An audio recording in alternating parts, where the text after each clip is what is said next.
Hello and welcome back to Skynomics academy. आज class 11th की जो हमारी टेस्ट सीरीज चल रही है फॉर हाफ ईयरली एग्जामिनेशंस उसका है पार्ट 1।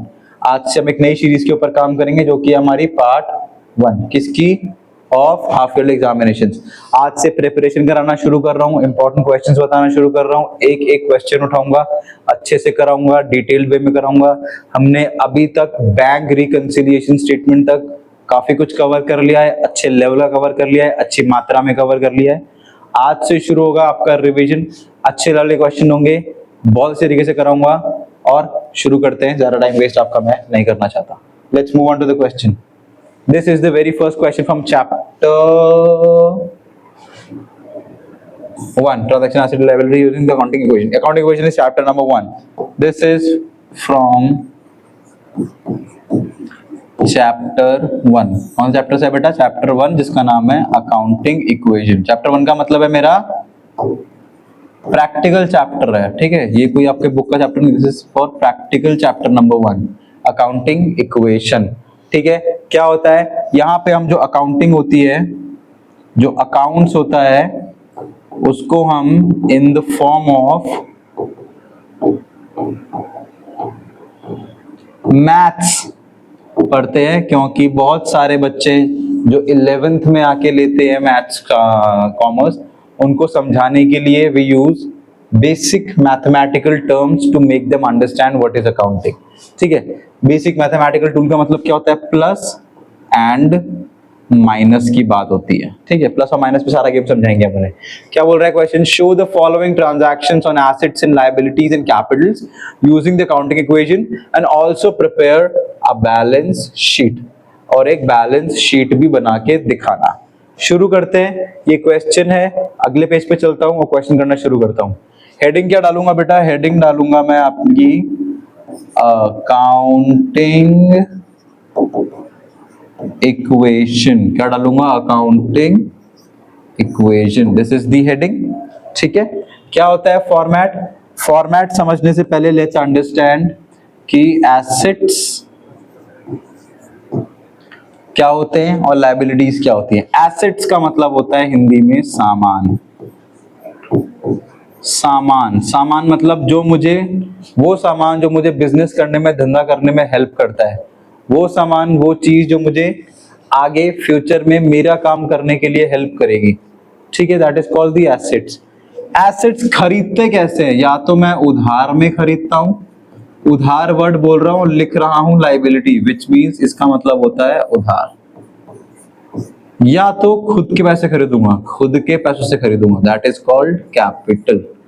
ये हो गया सेल्फ या खुद का पैसा, दैट इज कॉल्ड खुद का पैसा, ठीक है। फॉर एग्जाम्पल मैंने कोई 7 लाख की कार खरीदी। कितने की कार खरीदी है मैंने? 7 लाख की कार। कार मेरे लिए क्या होगा? एक सामान हो गई जो मेरे लिए सुविधा प्रोवाइड करेगी आने जाने काम करने के लिए, जिसके लिए मैंने 5 लाख का तो क्या लिया है? उधार, लोन समझ लो, और 2 लाख रुपए मैंने दिए हैं खुद के, ठीक है। तो 5 + 2 = 7। क्लियर हो गया? इसी तरीके से आपको पूरा फॉर्मेट बनाना है और एसेट्स और लायबिलिटी को ऐसे समझना है कि सामान हमेशा किसके बराबर होगा? उधार के पैसों के प्लस खुद के पैसों के। तो उधार प्लस खुद का पैसा, ठीक है। Is called the accounting equation. Assets is equal to liability plus capital is in asset equation. तो ये हमारा फॉर्मेट है। फॉर्मेट क्या होगा? फॉर्मेट में will start writing number 1 particulars, ठीक है, which is equal to, which are equal to,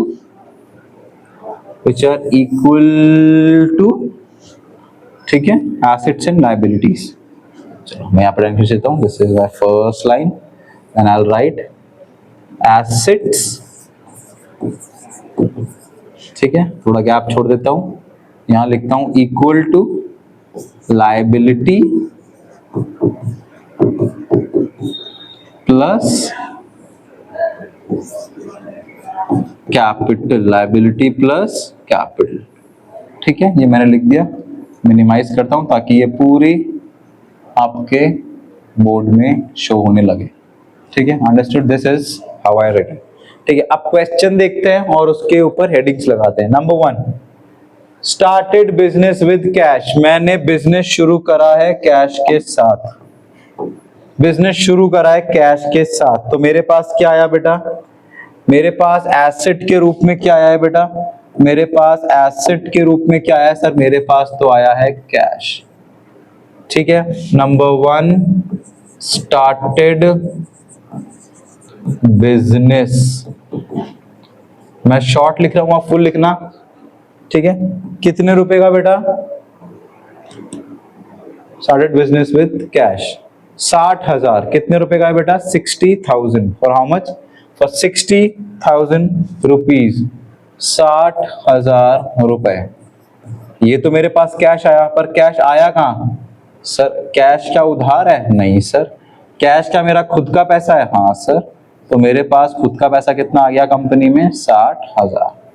ठीक है, दोनों साइड हो गई मेरी इक्वल। ठीक है, आपको साफ दिख रहा होगा, दोनों साइड हो गई मेरी इक्वल। नेक्स्ट, नंबर 2, थोड़ा बड़ा कर देता हूं। Number 2, what is number 2? Number 2 से रेंट रिसीव। क्या मिला है मुझे? रेंट मिला है। रेंट मिला है, तो रेंट कोई सामान है क्या? नहीं सर, कोई सामान थोड़ी ना है रेंट। रेंट तो एक पैसे का लेन देन है कि आपने कोई सर्विस दी और बदले में पैसे मिले। ठीक है, जिसके बदले कोई सामान तो क्रिएट ही नहीं हो रहा है, बट पैसे का आवन जावन हो रहा है। पैसे का आवन जावन तो हो रहा है ना। रेंट के बदले कोई चीज तो आ नहीं रही है, पर पैसे का आवन जावन हो रहा है, तो रिसीव हुआ है, यानी कि पैसा आ गया सर। पैसा आया, how much? 2,000 rupees. How much? 2,000 रुपए कैश में आया। तो क्या उधार हुआ? नहीं।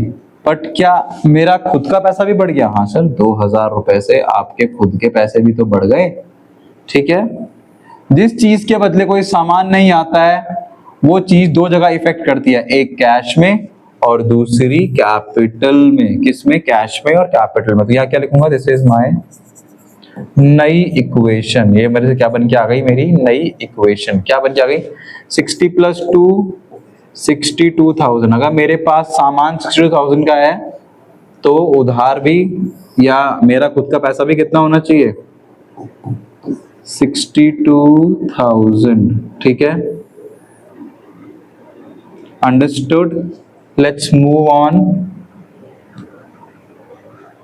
and do the third one. What is the third one? Let's see what is the third one. Accrued interest. अब यहां पे एक वर्ड है accrued। क्या वर्ड है? accrued। अब accrued मतलब क्या होता है? ACCURED।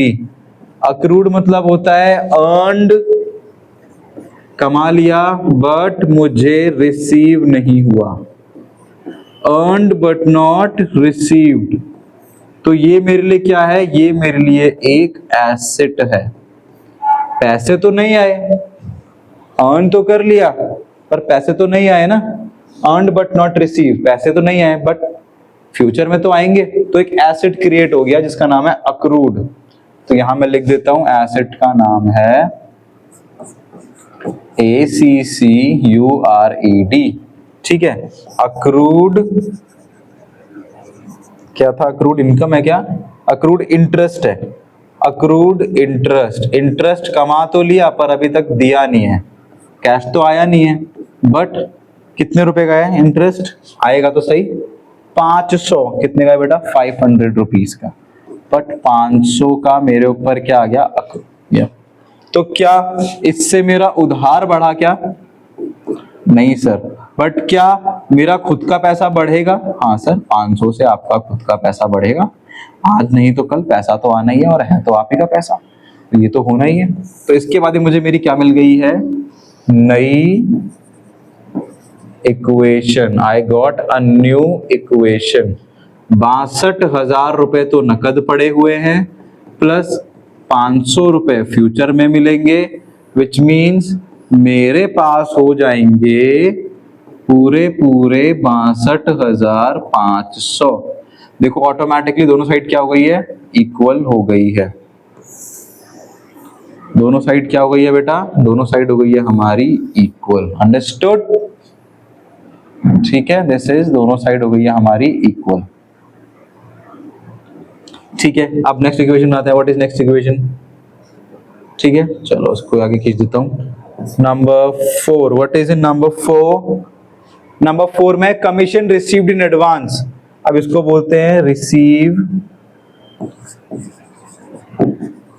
इन एडवांस, कि मैंने काम नहीं करा और मुझे एडवांस में पैसे मिल गए। इसे बोलते हैं कि ये मेरी क्या है, एक लायबिलिटी है। दिस इज माय लायबिलिटी, कि मैंने काम नहीं करा तो मुझे पैसे मिल गए, तो अब मेरी जिम्मेदारी है कि मैं वो काम करूं, है कि नहीं। जैसे मेरे घर में पेंट होना है, तो जो बंदा मेरे घर में पेंट करेगा उसने बोला भैया एडवांस दे दो, थोड़ा माल ले आऊंगा, काम शुरू कर दूंगा, एंड में आपको हर दिन का बताता रहूंगा क्या क्या पड़ा है।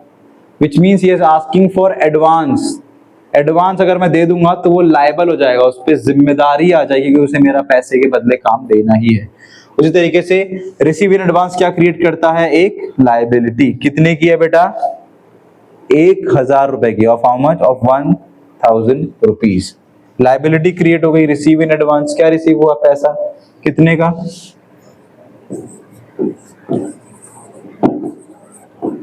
Receive in advance.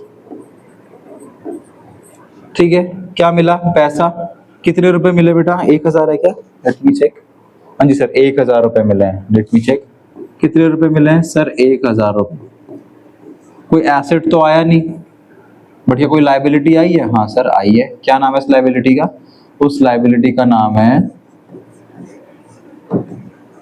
Receive in advance. कितने रुपए आए हैं लायबिलिटी के नाम पे, रिसीव इन एडवांस के नाम पे, सर 1000 रुपए।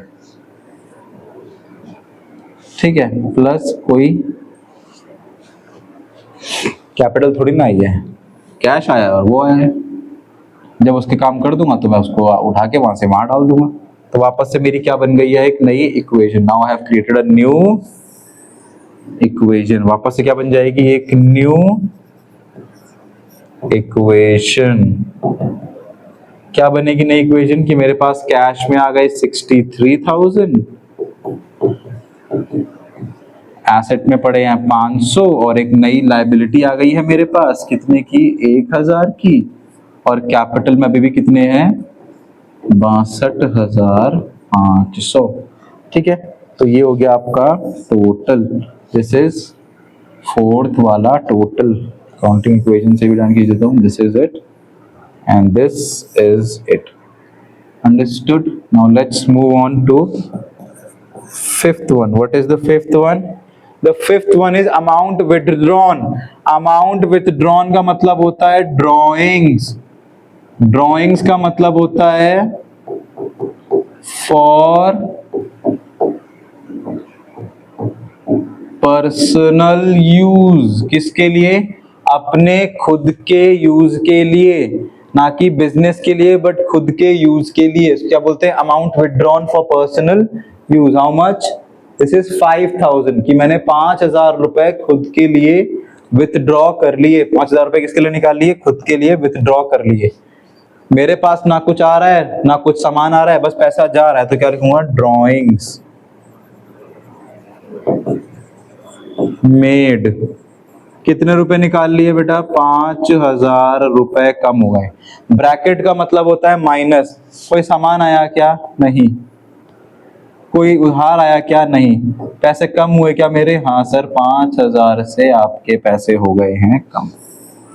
तो कितना हो गया बेटा, 62,500 minus 5000 is how much, this is 62,500 minus 5000 is 57,500। This is 57,500 plus 1000 is equal to 63 minus 5000, 3 में से 3 गए बचेगा 60, और 2 जाएंगे तो बचेगा 58,000 प्लस 500। ये हो जाएगी मेरी new equation. This will be my new equation. ठीक है, 58,500 और इधर भी 58,500। अगर आप देखोगे तो you can see and both side are actually equal now. ठीक है, दोनों साइड हो गई है मेरी इक्वल। यहां तक कोई डाउट है? नहीं है। ठीक है, अब दूसरा उसने क्या बोला है कि सर बैलेंस शीट बना दो, वही बना देते हैं, balance sheet. What is a balance sheet? A balance sheet show कि आपके पास कितने एसेट्स और कितनी लायबिलिटीज हैं। जिस भी दिन आप बैलेंस शीट बनाते हो वो ये दिखाती है कि आपके पास लायबिलिटीज कितनी है और एसेट्स कितने हैं। तो हम यही बनाते हैं इसी के नीचे। और should I make it on the new page? Let's make it on the new page. ठीक है, let's make it on the new page. Let's make it on the new page. Let's create a balance sheet. बहुत आसान है बेटा, कुछ नहीं करना है, बस एक फॉर्मेट ड्रॉ करना है। ठीक है, और चीजें शुरू करनी है, कॉपी करनी। क्या करनी? कॉपी करनी, चीजें करनी है शुरू। You have to just start copying things. ठीक है, ये होती है आपकी लायबिलिटीज। उधार सारे लेफ्ट में आते हैं, यहां पे आता है उनका अमाउंट, यहां पे आते हैं सारे एसेट्स और यहां आता है उनका अमाउंट। ठीक है, this is your debit side and this is your credit side. ये लो बेटा बीच में रख देता हूं ताकि आपको क्लियरली दिखे। ठीक है, here you go, understood. Now let's do nothing but copy. Assets मेरे पास कितने हैं? सर दो हैं, एक कैश है और एक अक्रूड इंटरेस्ट है। तो लिख देते हैं सर दो ही तो एसेट है। क्या क्या एसेट है? सर एक एसेट है आपके पास कैश और एक एसेट है आपके पास अक्रूड इंटरेस्ट। ठीक है, कैश कितना है? अब यहां पर जो बेटा वैल्यू आती है वो आती है आपकी फाइनल वैल्यू, और ये है आपकी final value. This is your final value, यही वाली लिखनी होती है हमें। कैश कितना है मेरे पास? 58,000। कितना कैश है मेरे पास? Sorry, how much cash do I have? I have cash of 58,000। कितना इंटरेस्ट आया मेरे पास बेटा? सर 500 का मेरे पास आया इंटरेस्ट। कितने का? 500 का। तो लिख देता हूं सर 500 का आपके पास है इंटरेस्ट। ठीक है, यहां लिख देते हैं। अब इधर क्या हो रहा है देख लेते हैं। लायबिलिटीज में how many liabilities do I have? Let's see I have two liabilities. One is receive in advance. क्या मिला था? आई थिंक कमीशन मिली थी मुझे, कमीशन रिसीव इन एडवांस। यहां लिख देता हूं कमीशन रिसीव्ड इन एडवांस। कितनी मिली थी बेटा एडवांस में कमीशन? Final value 1000। तो हम भी कितनी लिखेंगे? 1000 रुपीज। दूसरी मेरे पास क्या है? दूसरा आई हैव कैपिटल। कितना कैपिटल है बेटा? फाइनल वैल्यू देख लेते हैं। What is the final value? Final value is 57,500। कितनी है बेटा? This is 57,500। Now let's total it down. Let's total it down. 58,000 plus 500 is 58,500 और 57 plus 1,000 is also 58,500। अब ये बैलेंस शीट मुझे क्या दिखा रहा है? ये बैलेंस शीट आपको ये शो कर रही है कि आपने जो उधार लिया है, द अमाउंट ऑफ उधार यू हैव टेकन, उसका आपने क्या करा। तो मैं यहां देख पा रहा हूं कि मैंने क्या सामान खरीदा। तो मैंने बोला कि मुझे 1,000 रुपए मिले थे और खुद के 57,500 मिले थे। तो क्या करा? 57,500 में से तो मैंने 58,000 का कैश रखा हुआ है, मतलब मेरे पास 58 तो कैश में पड़े हैं और 500 इंटरेस्ट का पड़ा है। तो क्या दोनों साइड बराबर हो गई? बिल्कुल हो गई है, प्रॉपरली इक्वल। तो this is your complete question. This is the balance sheet of that question and this is the accounting equation. किस पे चलती है? वो चलती है इन कुछ steps के ऊपर। किस पे चलती है? That works on these few steps. ठीक है, इन steps के ऊपर आपकी चलती है accounting equation. बेसिक मैथ्स है। मेरे पास जो सामान है वो कहां से आया? कुछ पैसा उधार का, कुछ पैसा सेल्फ का। अंडरस्टूड? आई होप आपको समझ आया होगा। ठीक है, आई होप ये थोड़ा सा आपके पल्ले पड़ा होगा। इजी है, रिवीजन मोड में हम लोग अच्छे से काम कर रहे हैं। अच्छे से पढ़ाई कर रहे हैं, अच्छे तरीके से सीख रहे हैं चीजों को। बहुत अच्छा क्वेश्चन था, आई होप आपको अच्छा लगा होगा। अगर आपको अच्छा लगा तो I want you guys to please like and subscribe to this Kinomics academy channel. ऐसे बहुत ही बेहतरीन क्वेश्चंस मैं आपके लिए लाता रहूंगा, प्रैक्टिस करवाता रहूंगा और बहुत ही स्पीड में, बहुत ही जल्द तरीके से आपका सिलेबस हम कंप्लीट कर देंगे। And if you like this video, then keep liking and keep subscribing to Economics Academy. I'll see you soon the next time. Thank you very much.